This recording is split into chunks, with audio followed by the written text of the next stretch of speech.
U.S. intelligence agencies believe it is likely the Syrian government has used the lethal nerve agent sarin. But President Obama says the evidence is not strong enough for the U.S. to take action. What we now have is evidence that chemical weapons have been used inside of Syria, but we don't know how they were used, when they were used, who used them. Some analysts believe using only a small amount of these weapons is designed to avoid mass casualties and is a strategic decision by Syrian President Bashar al-Assad.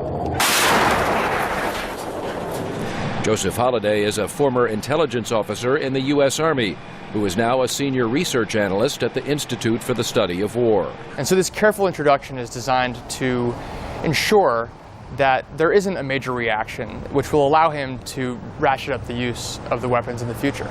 The commander of the Free Syrian Army, General Salim Idris, said in a letter to President Obama that the Assad government's use of chemical weapons could be a prelude to a larger deployment of such weapons as part of that government's strategy. The subtle introduction of chemical weapons appears to fit the Assad government's model for military escalation. After using heavy artillery to shell rebel-held cities, the government deployed helicopter gunships and then Syrian warplanes. The Syrian military even fired Scud missiles into densely populated urban areas. Joseph Holliday. I think that Assad has been able to call our bluff in many respects because there really aren't many good options for military intervention in Syria. The Assad government blames recent bombings in Damascus on terrorists, a term officials use to describe rebel fighters, and it has denied using chemical weapons. Syria's UN ambassador is Bashar Jafari. If they had any proof, any evidence, any tools, credible, they should share it with the Secretary General. They should share it with us.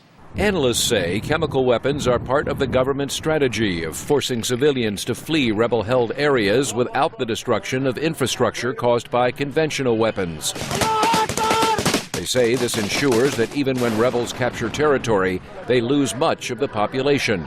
Again, Joseph Holliday. I think we're looking at potentially a quarter of the Syrian population has either been displaced within their cities, out of their cities, or even across international borders. The Free Syrian Army is asking the U.S. to help rid Syria of the Assad government and its chemical weapons. Meredith Buell, VOA News, Washington.